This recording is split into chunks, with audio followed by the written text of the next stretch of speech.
Yo nyata la pasokla apano yedo de bokana de mata de tebe ye ka ko de ye de tuji de ma kana ka de nya ga yi plus ko de kuon ye ye yer pe alo a que tu de le analisi de ya absolutamente alo de le ya ko ko de kuon to y le claro y nya de no bao 96 97 97 ye le ya me mató de la apoto kuon Allô? C'est Boris. Ndila, faut me temps. Il sauve dans. Et mi ato mi ano ko le pali me aguo be nto me dogbe na kekelo. Do ko RVA be yo akpe kaka RVA be agbonu glory ti aricha dogbe senyala dogbe na ko le bubu to kedelo. Akpe. Ah. Esto itu lagi ya. Esto ni apa orang ada. Nene. Populen jaga dengan orang kejongsi. Nene. Wah ini ni dapat ini nak kau sedih dan tu ni orang awal tu. Ndak. Ini ialah juga. Aku tu ni apa? Yo, akpe kaka Monsieur Boris. Si c'est de memile. Neni be ojesi tau. Ojesi no. Jesi on to do ko wa ebe mode nu tanle ube neni be o jesi on to do ko wa otu afo no echa be mode nu tanle yina mi la po be le amigan ho be egbe nuwa onami nya be mi adilawo ni mawu na mi le anigba ya di le anigba ke dimi le onami nyabe nyadilawo wawo ni mawu elabe wawe na agbemi elabe agbeto mi fiondo ba ibe agbeto ye wo agna agbeto le khosenu yo gbogbomenu yo fide pepe nu yo mi nyabe kengbo amegbeto de la va nigba njegbe a etona amegbeto di eto wan ke unto kwabe chalate diema alo chalate do be fuma eno won ko le bobe chan no be nyina e ma eye dipo o to va si hiame ne debubu dilawo nti ola meka ne keke hihie melano nyona o wa enina avifa fane amegbeto kwe eto ple eno be yayira eno na amegbeto di le hihie me hafi hihie me vona ne amea egbe adoko bele na mero sigbe be wa tro be fon wa no le odome wa de kukune wa fon wa to wa de kukune alo wa tro so wa to wa dare wa subo so unu si anu nene American buo be dilawe ma meke buo be dilawe won ameyo ko ko ponya ati ko tele bi ha do e won egbe a evenane amegede di owe aw yo nto yo fofide yo no la egbe a o va le po be amenua enu veve keke akebe ni ametoa enu veve keke akebe ni bipo munyi nu dogboro nunu ye nti kafa e va vana mebe le de vi obe vi be bleme a oble na vikaka e fu va vana alo ameva tona le meolo nous doit ni béni kafa tafa che le togbo be honua de ke mi atogbo o ponyo nu ke no gbo fian si fie mi o a no tu be hona mi egbe a ela sese ni mi o didi mi a o egbebe mi a de son ela sese be gbebe mi o mi la gbate be mi a copy mi atogbo kule ela be didi nya ke no o si va ya ke etovo ele pe a etovo po a ma de kuku na me sia me ke se na jojo me be nu fia ni be gbon ni ade bubu fi ke ni ba gbe ajoso nti etopaji lo enopaji e ba va ne me be etopaji la gbe nu le gbo o e va ne me ta enopaji ta gbe na la me gbo yema e la be ni tado dinu kele dila aussi le nu supadi on padi na de via eni be ba be so efu alo be so agbanke ni fodo amegbeto ba gban ba dado fo mi aji o voa luvore agbere jefunu agbere gbona zirika mi gbonya do va ibe dodo ke amewo kembo ebe divia e container e agir na de via di Oui. kafa mimso e na be ne o va de gbefa e fube nyade na medo zirika o la bi obe yo ngbron e fube enyon Bien sûr. evo zirika nusu etwa elefu podo won zirika gome nwo dodo so e vide be vavanti alo baba isogbe be akwamedro zirika o donne l'amena de via de zirika gbona gome sentiment que nous on la do de nyako gbroné de fuadia e choc e o e agina zirika de podo azile de via be lamedi Effectivement. ye de video wa dila gbena nlo gbo kaka so be didi me ke kaka ti nyon pa ti so tia o dina mo pepe be ya guju de podo won de video no mo ntoro wa de video de ke ta sem na odwa o wura na kaka ehun wa yina lo o na ko la wa lo kaka edo nto atike pianto o le la lo mere ke no ba di o ke mo ba hun na lo atike ki o gena ehise de memile hise de memile ke ye etododo hise ya po ni na nwa de mla fili pepe nya be na de gbogbo mebele ye milano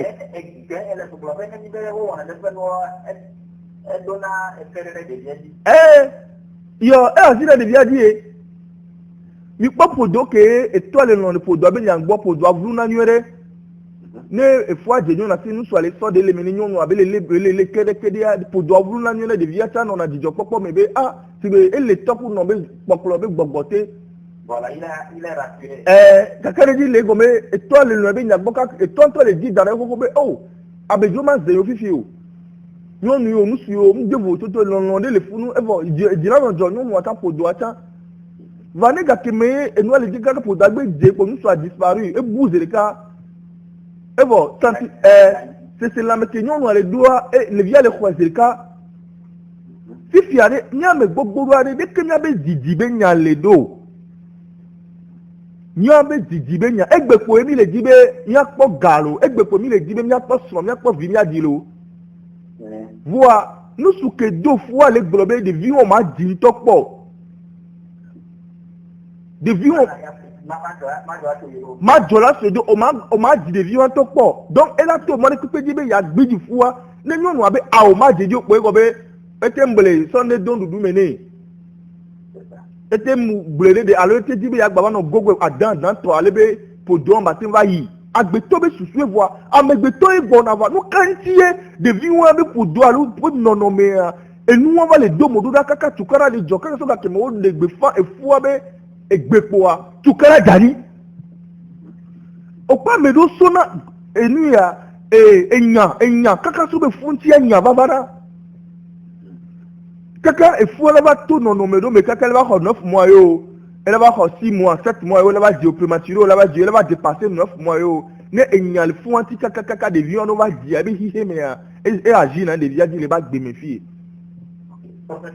Ago. Les gens pas pas mais les gens quand ils ont ouais de peut dire wa ke kika na wa ti de monnaie. Mi pa be ba ken boye matemba do nya wanti na mia ne nkplo mi le nu nya ya nu be minyambe amegbetori pepe ke va evale wetride nkekede gbogbore gapopore me efede betadi ba ewe won on pa no pe ke etoku no la so mron kafran egbebe viko mi le diale gbe mi on be viko mi ni o di mi an ne de atike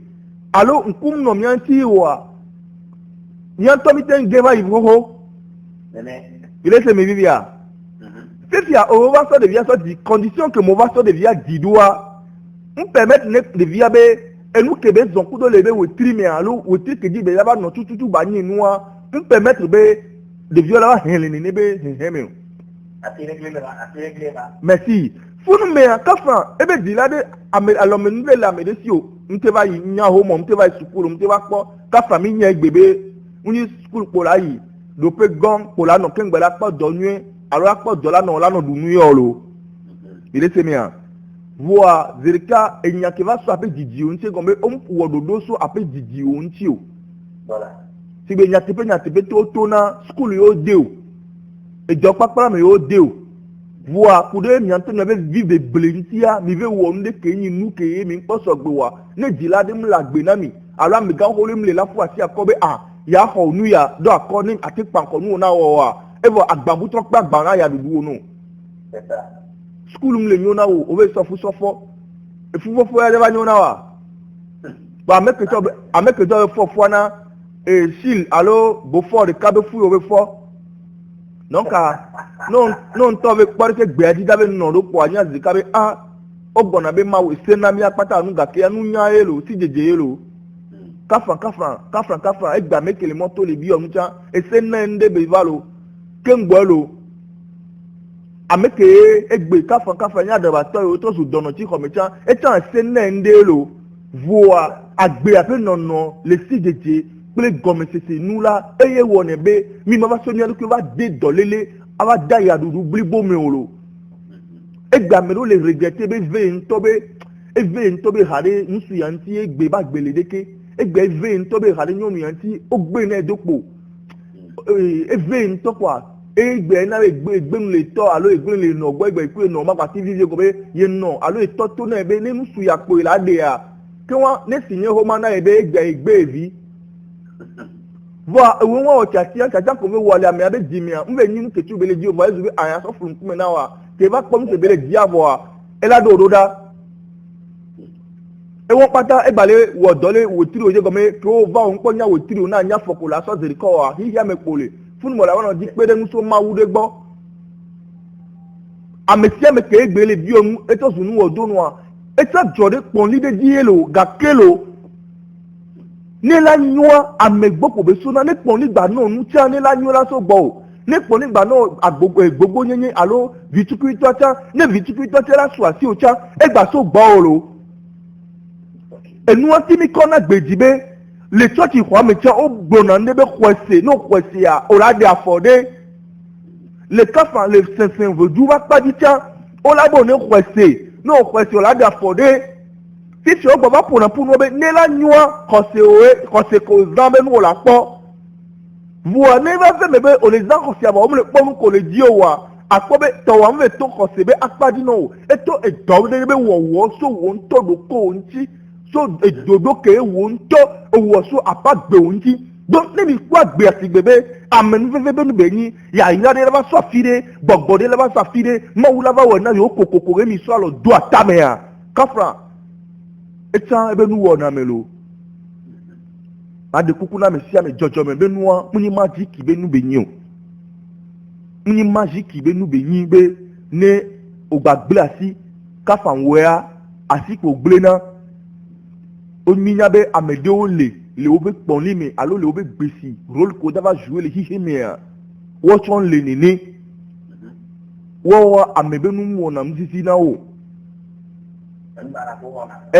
eji agbeto be jim le lame na wo kafa no owo nu le gbo nu po wa o la hun ta ko be abi ko se ame ya ma donc hihiri me mi le a amesia me le bi hihiri me vo mesia me le di to we a di fa ela si o te no wo nu na me amete no pompo so nti o te no po vo le me eji po ame o ba don na nda pe na mi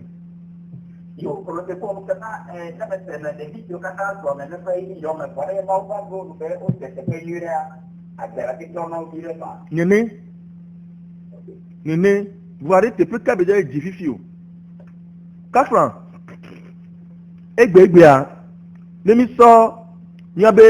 ameko ni togo be staro le ehadiji ba padi le bol popo ba padi le technologie ba padi le dodada dókítà bá pàdí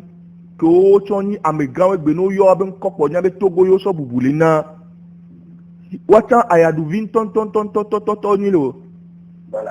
o ní kàn bẹ́ tìyàn náà wà monsieur Boris olàpọ́ká bẹ́ yọ èyà dé lágbàtẹ́ wọn lágbàtẹ́ ní àmì sọ́wọ́ àmì wọn èso vìvìrì kéye ò lè vìrì sọ́ọ̀lì péré jọ̀gbèsè òbẹ́ nù kébé sọ́dọ̀ àti náà wà ní ti. Yọ àmọ́ yà entraînement pour do me gbalo on ponu ko la do vo yi ball pour pe kaka gbe o ninu to me Amoi haji pe o 3 fois so ko la 3 fois so we gbe ya. Oni Togo be nku ke no yo be nko a Togo dina si o me se dina o so do na bubu Togo nti voa. O mso alo do atame. Kana me se na ni be o ti ni no no ba me cha nya no me ta ni no. Oh. Ne kafan mi nya be amedowa jogbe nyala gboni. Pon lide biowa ahasi yo na o mko na gbere o. Ne kafan on va zando ko va wo ahasi ke diowa. On da ni nteme o. Okay, porque como que ma ke blo. Ya no ki ma dio nya de. Ndakwe. E blo ka sa de e dola ko de la do ko le ti no ko to na jaye. Ta plate ke le blo be no jamoro le piano me ka ma wo ahasi wo ho ba. Kiki Amerikanya tu di le mama. Ini kuah hati lah. Ini kita hidup di le pope di le mama si. Deh wati aku itu le kunci. Aku pada deh macam mana kau dia. Le kpadun bebe la tati ne nebe noa. Alors la tu asi ba wo ebe enti doa. Be watati. Ba tati ya. Ya ba sona mi po didinya. Kafa dohi intova msende ugome alo sende gome be wa chati ambe mdibe yawo ne be rolo yete mia va minyale ke nwa jona lwa ka ndo ta fra chelo mile kase mdelo mile kunume mi po kafra ola gbate npa amele mi abe deni gbanji egbe wo la yo be ahasi to a vo kafra mbe donado ko asiwa kafra mianto egbea kafra lo mianu sudo wa nyom ke mianto mi de do homonu nyono ale divina mia onyanko ki mi ba na nia mi ba zune bia hasi to beni kafra nyom kafra lo mi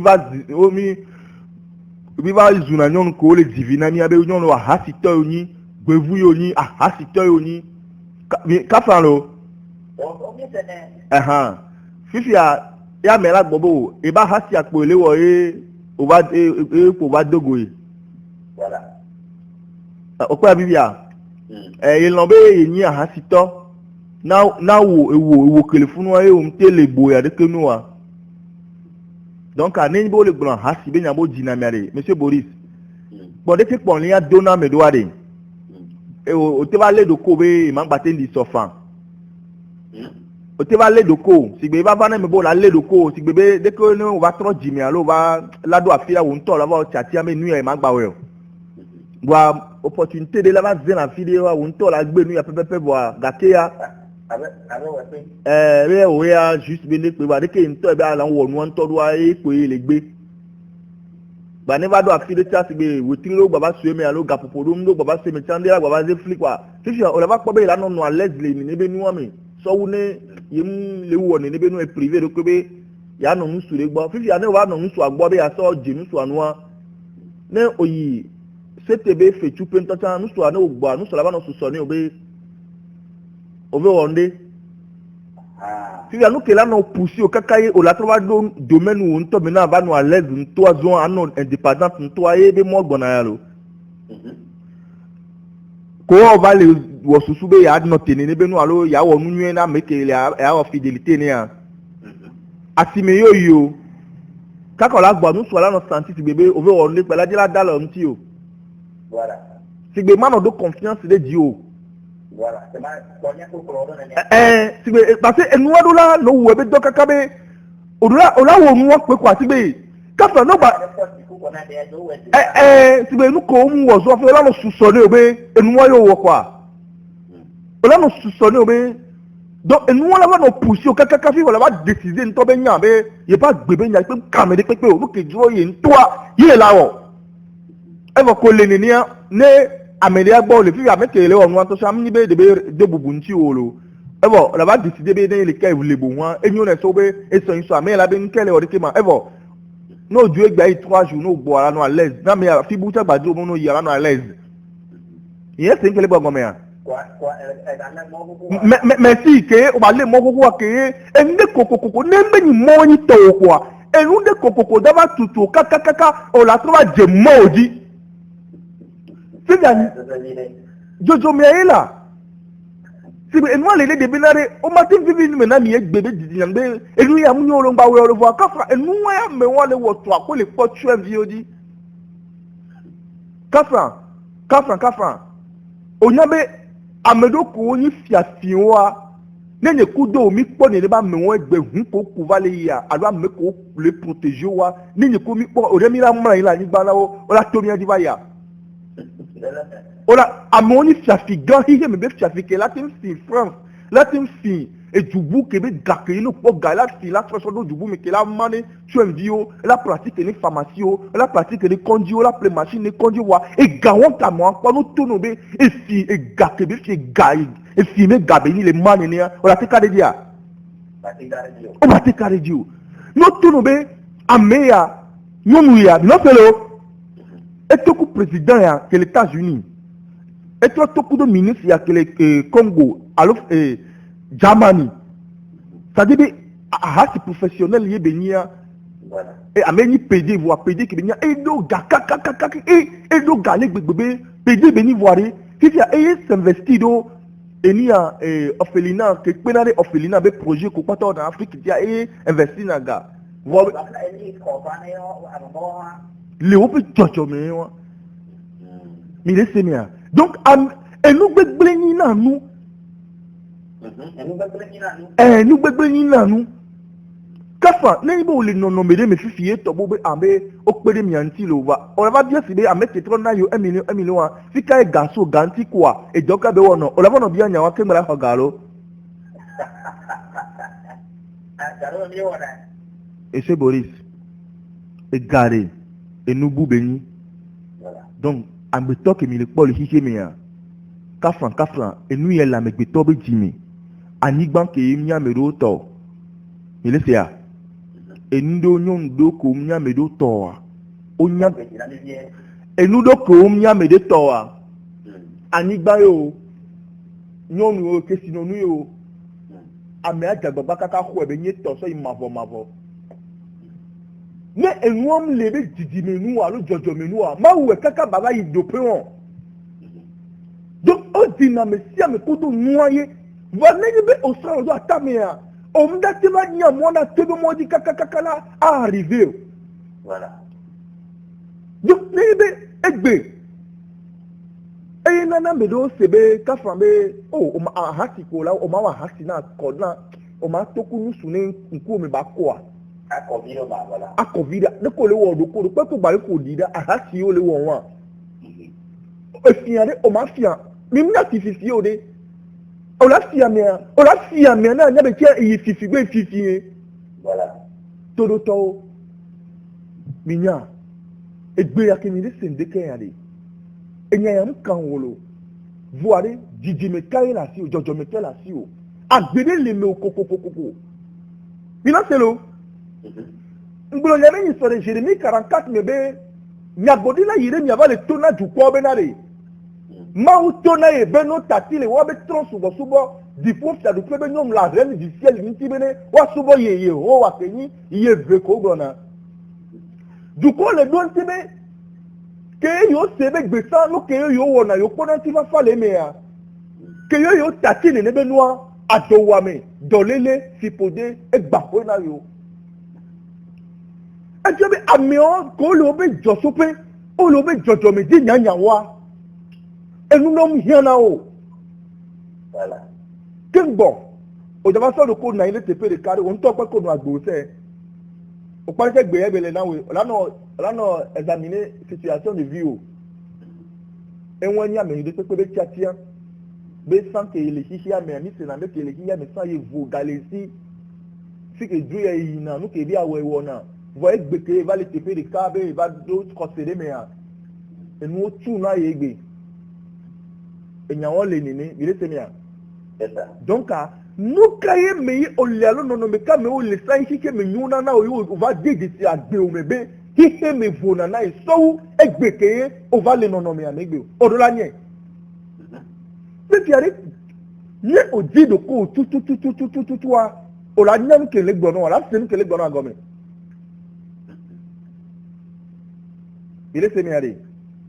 o dina mesia me kudo ni pepeye mi kona ndefana mesia metete kafran mi kpɔ homanyatɔ gãwo zana nyagbede be les francs maçons mo ke wo ŋmɔ mi les francs maçons are mi nya mo ke ya o kpɔ no yi chantier ya o la kpa mesia me le be dɔwɔnu la si ni muli yo pɛli yo tiyo yo amesia me ke gbe chantier kpɔ ele la dɔwɔnu la si alo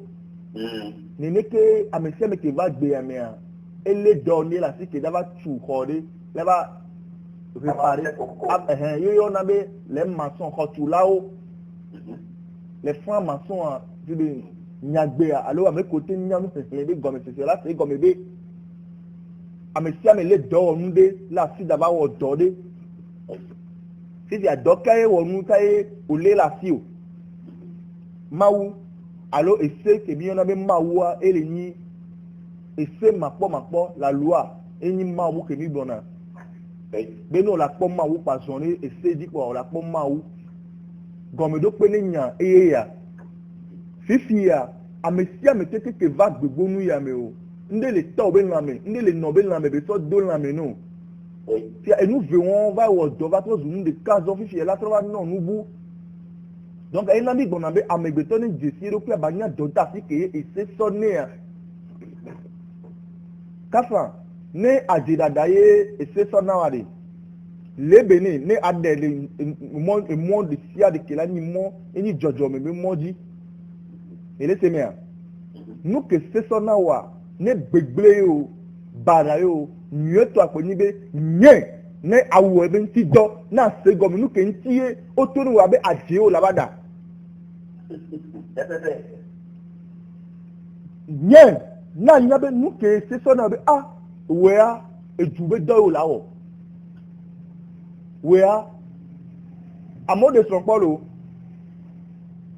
wọ́n gbà mọ́ sọ̀rọ̀ mọ́ wá sí o amójì ìbí pọ́lò wọ́n gbà ìbímla mọ́ sí o àmọ́ pọ̀gà pọ̀ ẹ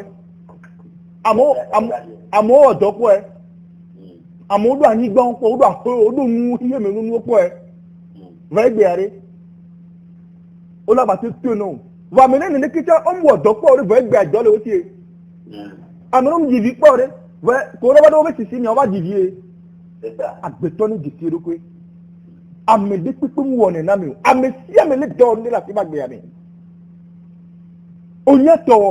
ònyàtọ̀wọ̀ ní òlèlú tó dòkó wa èdò ní kùkùkùkùkù lánàá làmì lókè ọ̀là ìpò lánàá wọ̀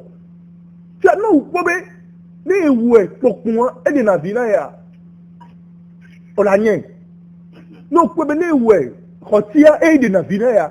ọ̀lànyẹ́ náà kó ẹ̀mí èsì bẹ́ẹ̀ yẹ tọ́mú jọ̀nà la mẹ́dọ̀mù wa ọ̀lànyẹ́ àdìkọ̀ lánàá ya mẹ́dọ̀mẹ́dọ̀ náà nyà bẹ́ ní èlé nínú àmì ìṣòro pé náà mẹ́yà pẹ̀tẹ́pẹ̀tẹ́ kò bá refulé náà ya ọ̀lànyẹ́ àdìkọ̀ la tọ́ relation rẹ̀ pípé jíjọ́ ló náà nyẹ́ wa èmi kèlé wọ̀ wọ̀ ẹlẹ́gà pọ̀tọ̀ náà wọ̀ káká sọ yìí ní ní ẹ̀yìn jọjọ mi ò lé wọn ẹ̀ náà bẹ́ àmẹ́dọ̀ sè nà vẹ́vẹ́ ó ń wọ̀ nà ní pípé wọ́ọ̀dà nàìjíríà wá sí okpɔ natif ne maa di ke mi gblɔ ni sɔke me mi daba me keji dia mi le fiɔ be ne brada vi ŋutɔ le be xɔ me tsa enya la zɔn kakaka va ƒo hɔntru ne la va sɔsɔ do nyame ne le gbegbe be ŋku be sonu dze kpɔa ne nya be parce que ava guerre dieu de la guerre ke yo gbɔna be tukara be amewo nyi le wobe dzɔdzɔme ya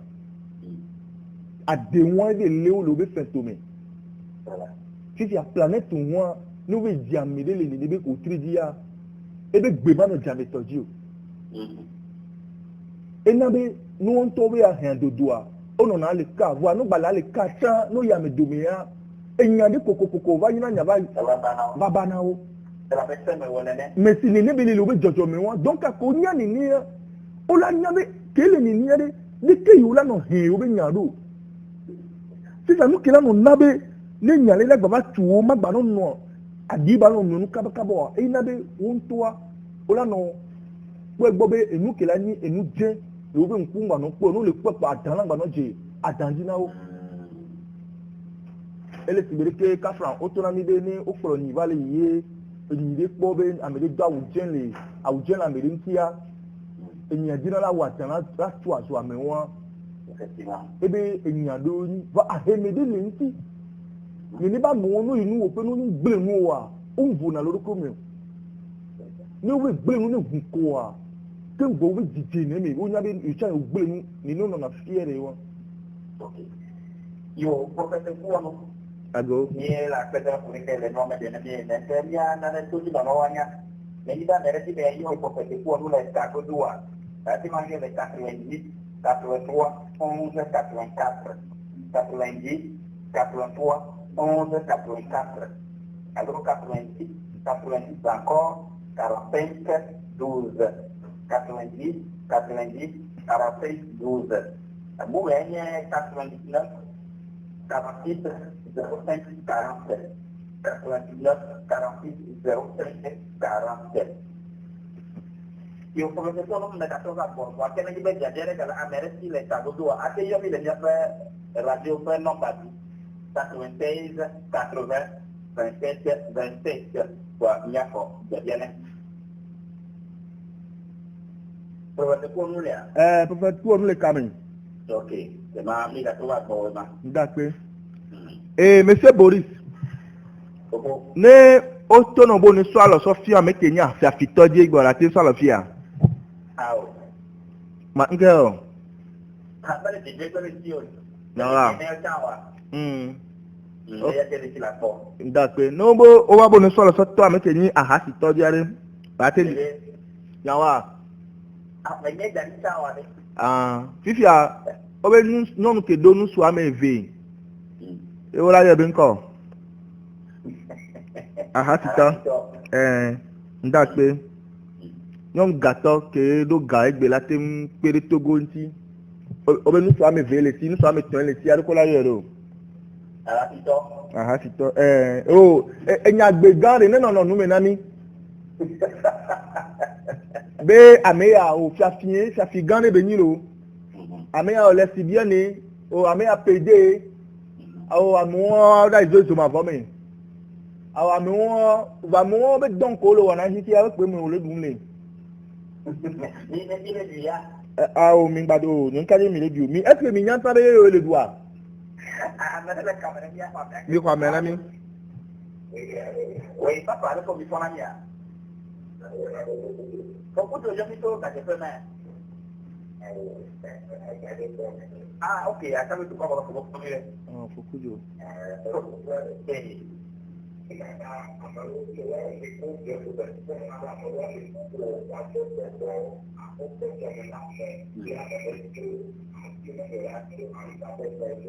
Yo, après qu'à faire beaucoup de. On a applaudi. Yeah. Ini tak kena buku tu lah, le ada pun tu belum ada. Kau profesor Kouano. Ago. Buku tu dia pe, itu lah dia ame ado le ni dia. Ola tu buku, aku pun cuma na ame tu do dia pe, ame na nona. Tu kata le pe nona sana. Mi kpɔ be luvɔ ɖe wo nya ɖe. Luvɔ xoxo nyi nu anyigbadzi. Fifi agbɔgbɔ wɔn ye baba sɔn kudo le wo be wotiri dzi vava donc n'o lea c'est à dire o do kadi de kudo xixi keme o parce que xixi o kpɔ xixi de mi kpɔna mi nya be xixi vovovo le sibi kaka mandre nene mi ni xixi monde physique ya ye kpe ni xixi le o xixi invisible parce que nu ke do ŋuti la do ebe gbɔgbɔ. Donc si gbede ke miame do mi sena be luvɔ la gbetɔ me gbɔgbɔ la gbetɔ me ya kemgba gbetɔ ŋutɔ nyi ŋuti la ame no do ŋutete ɖe ke wo yina wɔn be luvɔ kele wo amea me o do ŋutete ɖe ke yina wɔn be gbɔgbɔ kele wo amea me fifia mi kpɔ be gbɔgbɔ ɖewo le xixia mea o nyi dɔmenyo be gbɔgbɔ donc gbɔgbɔ wɔn no va de ame gbɔa no kpɔ ame ɖe ke amea be wotiri. Ovo kadede kudo be wotiri ya gbogbo wa dona hakuda meo ena be no kwa me won ni pepe le jola me bu wa gbe mi cha o po ne parce que nku bi won le wa si gbogbo won le wa gbo no o mu nu bada yo la mi anu o mi an kwa gbe mi anu le yije mi are eye ko ego ma me do wa nkubi wo si wo npo na nu fifi ya amedela ata mo no be nu ya e ya zomo ya de ke be nu ya mnyo na o ona me ame ka to ba ke alo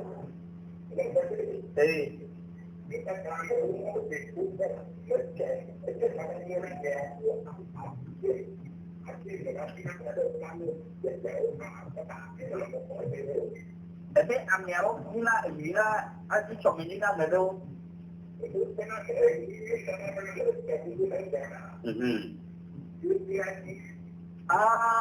Okay.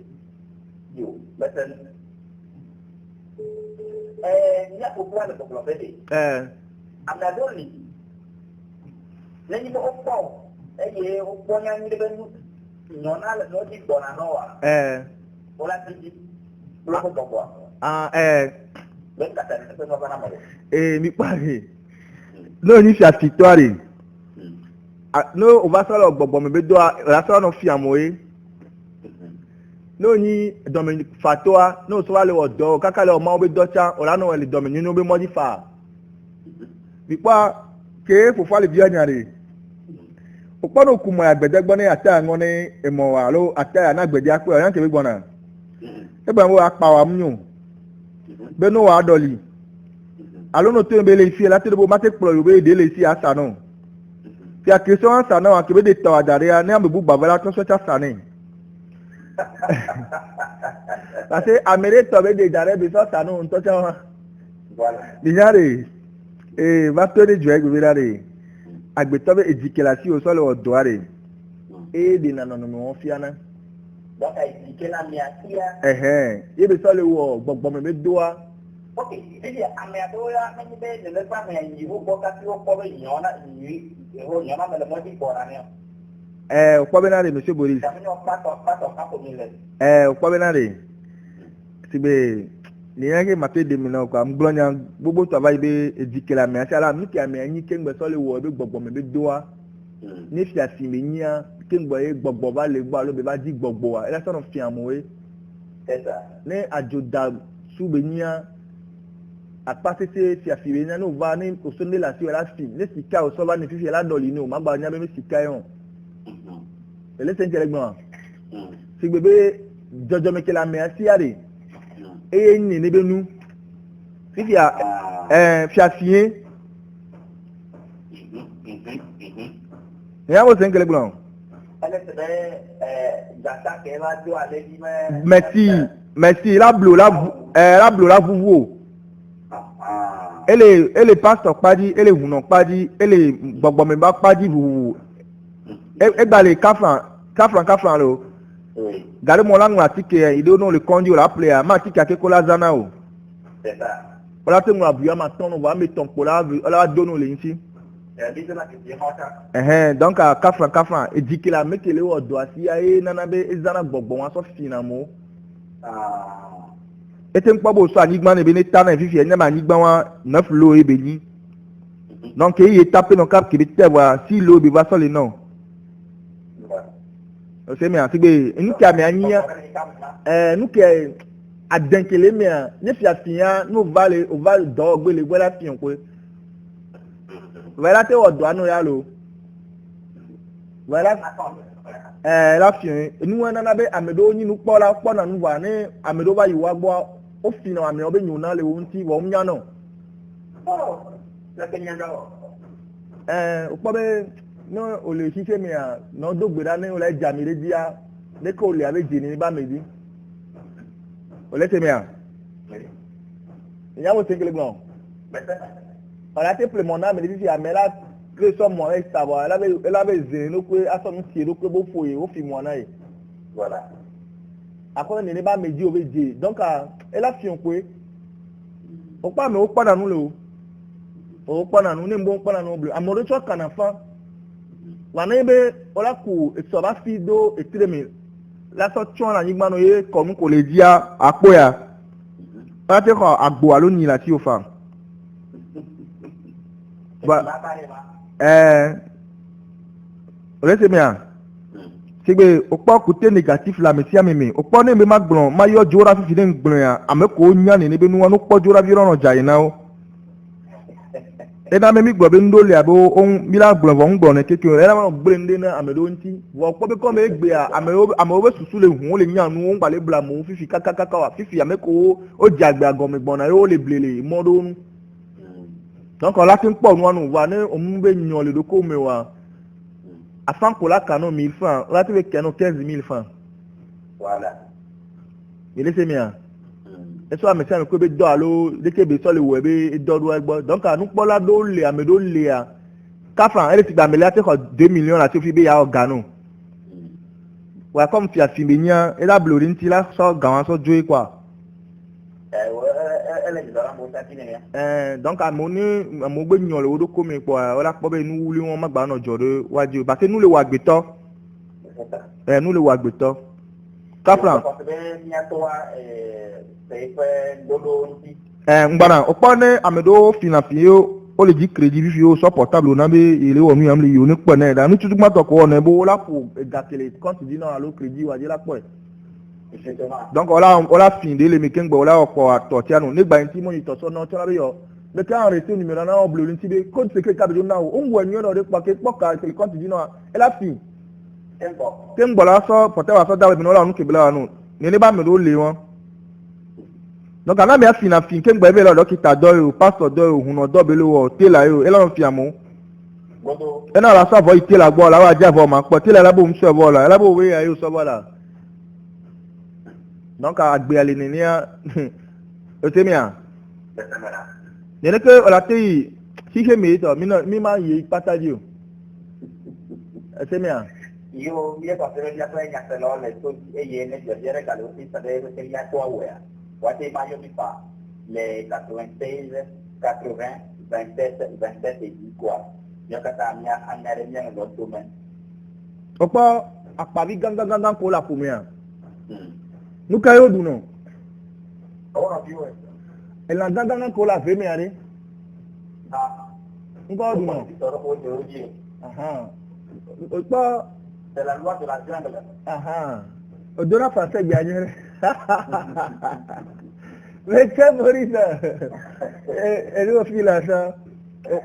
on pare savoir de bignare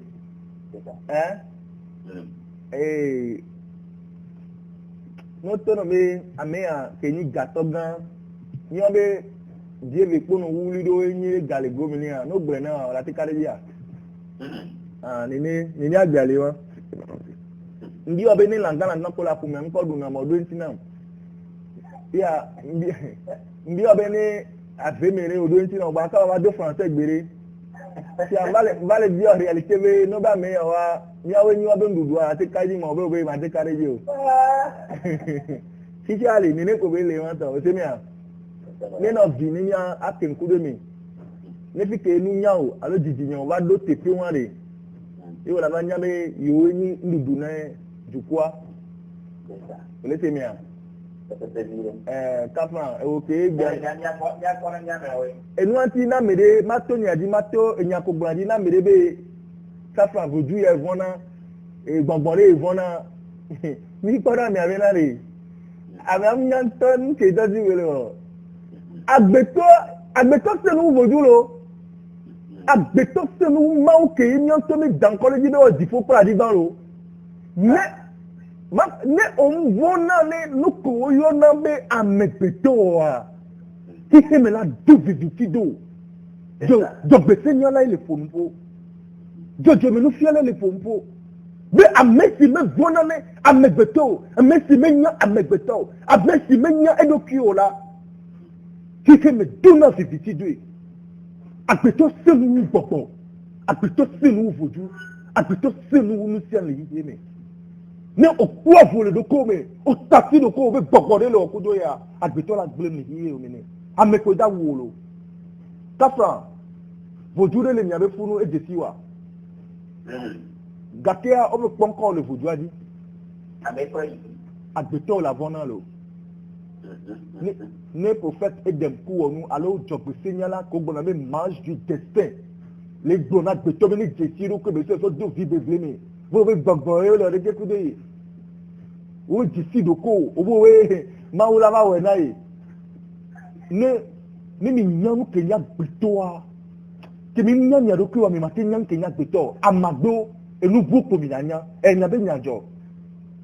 N'y avait nyajo. Yé et nous qui da blé nyantia. Et là nous blé nyanti. Ameko wo kudo deke. Egbelo amela tenegbe monsieur Boris. Amelo.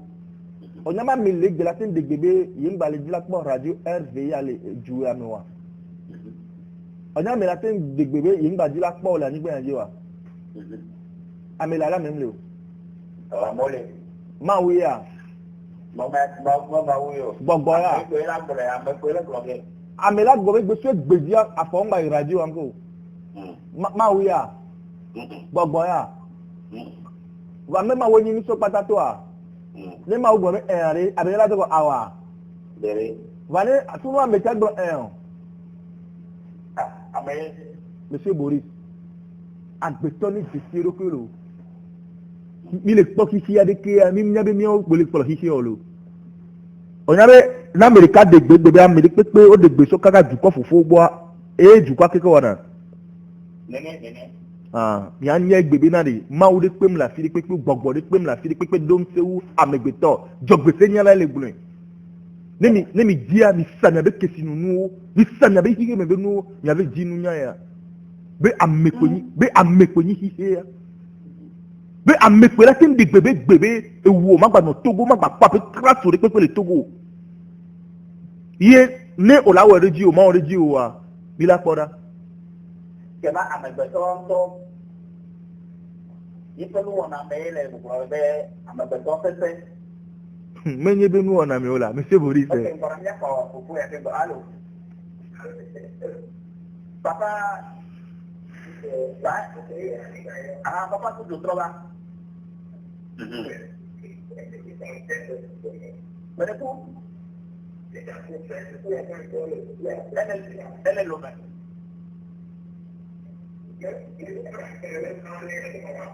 mana mana mau gari yang dikasih nyatakan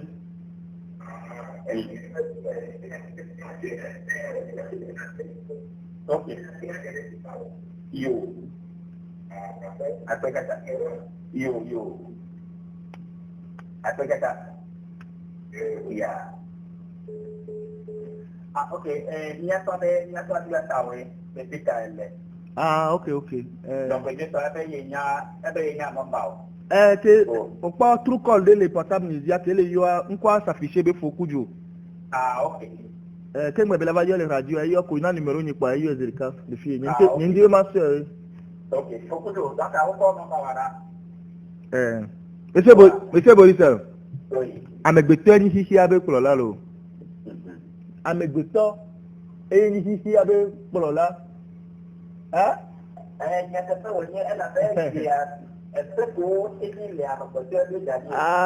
monsieur Boris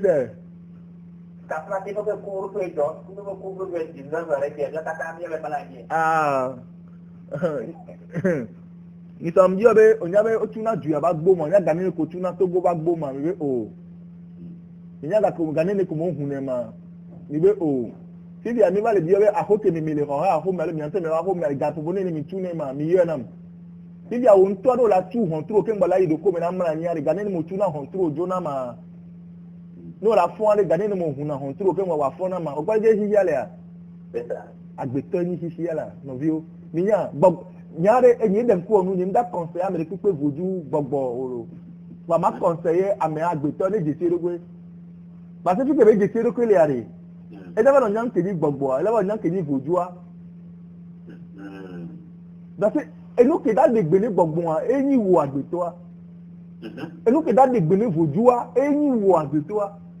donc awon pe yin wa na wo se ni fa o mi so na ko te won ma ti so fio mi o parce que nous sommes fiomia mais d'abord nous met que mia mais d'abord nous quoi moment de là de bobore nous ce n'est pas de mieux si de nous quoi moment ni atio so fiomia de là nous quoi on a un morceau atiago ne homa yo ngona bi l'imprimerie be homa di mi no be e la du dinamia homa di mi no po mono va baba ne di va jawa ko homa correcto et da agbeto le nyabe into yi yo e pe se da ni enu ala fibu enu ala mere mo la so nai enu ala gota ya pledo e po so le fura ina me jere kata va na egbe ti pa agbeto to yi nubuli bola ai nwa me obele la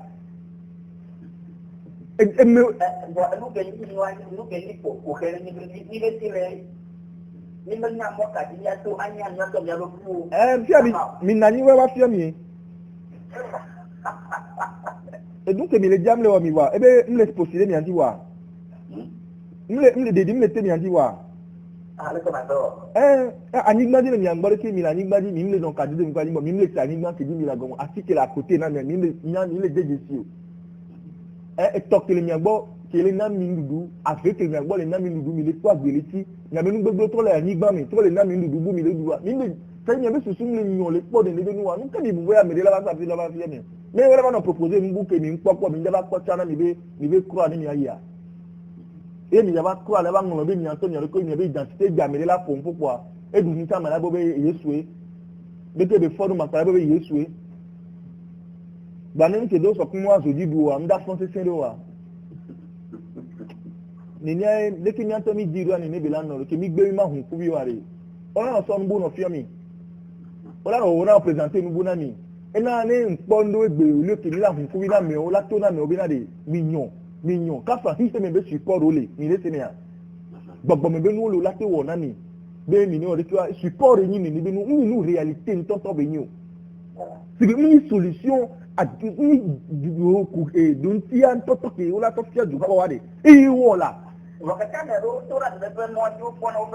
nbẹ support yín ní níbi nu wọ́n dàgbé kò pa ọbẹ̀ àmẹ̀mẹ̀ nu àlè àmẹ̀mẹ̀ yìí náà kí n gbàdí òfurufú náà jọ̀gbẹ̀ yìí náà ni àmẹ̀mẹ̀ náà àmẹ̀mẹ̀ náà náà ehun mẹ́nu yẹ wòjú ahun mẹ́nu yẹ dọ̀gba ahun mẹ́nu yẹ ìtàjú mẹ́nu yẹ gọ̀tà mẹ́nu yẹ ó di àmì akúndò nu ẹ buhari support mẹ́nu bẹ̀ yín káfíńà ọ̀dẹ́ bẹ́ odò àsìdálẹ́gbẹ̀ àmì odò àsìdálẹ́gbẹ̀ nínú àti títẹ̀ bá fọ̀dí wa ó jiná káàdì náà yà ló bẹ́ẹ̀ bá ti sọ̀rọ̀ bá fọ àyìn ìgbà náà zọ̀nkú de kéńgbé yà ló àmẹ́kẹ̀rẹ̀ afọ̀bẹ̀ ìdíyàdé ọlọ́pàá ti sọ káàdì náà yà ó bẹ mi anyame na de mi antɔ apa mi awa de ní pépé gbalẹ o bako mo nkpɔ ni nyame kò nyi o wa eye ní ɔlá nɔ tó no bɛ enu yɛ va enu wọn kékeré fi ame o mɛ bɛ lè lo ɔlá ti ve no va ní anɔ tẹlifonu ɛdè mi a ame kò si tó lè a de ɔlá sènu wa nyabe na de ena bi kɔ na teji mi nana de kpɔkpɔ alo mi wɔna mi de na mi o n'o ntɔ gbɔ ma nyɔ le do ko ma ne ne ko la ne wa lo wòlá sọ̀rọ̀ kó o dàgbà. kábí máa tọ́ ẹgbẹ́ àná àná lẹ́yìn àrẹ àti wàgbọ́n kábí yájú wa máa dúkú nọ́mbà òní. àmọ́tí máa yẹ kéjì bẹ́ẹ̀ ayé ọkọ̀ gbẹgbẹ́ bọ́ọ̀lù yìí wá adúlá àti à láti ìgbẹ́lẹ̀ 90 83 11 84 90 83 11 84 90 90 45 12 90 45 12 Mouvaine 99 46 05 47 99 46 05 47. Tómate buono. Ago. Bàbá tó lè yàrá ìṣẹ́ rẹ̀ láti ọlọ́yìn ẹ̀dùn ọ̀tọ̀ rẹ̀. Màá dọ́ àpé ní mi àwọn gbọ́n. Màá dọ́ àpé náà mi. Màá bá dọ́ àpé náà ejú wa. Bẹ́ẹ̀ ẹgbẹ́ àmúbla yìí ní amẹ́jìtì o. Bẹ̀rẹ̀ sí dèdè báyìí náà o. Mi wá dèbí ó pò mí ní. Ke va susumi na mia emi la gblɔ wantɔ amegawo nyi ne wantɔ wa de kpɔ be xixia dekpe ŋgbala fi dekpe sɔte wo na miawo lo kpɔa ne la nyua miawo la de mɔ ne la gble tsa miawo ke la gba de mɔ lo akpe na mi. Yo, biasa nyata foto kalau penuh pengen tak tapi ada motor fokus tu kita penuh ada pemada macam dua lemnya kota kana dia yang kita ada jadi dengan dua motor kita ada saya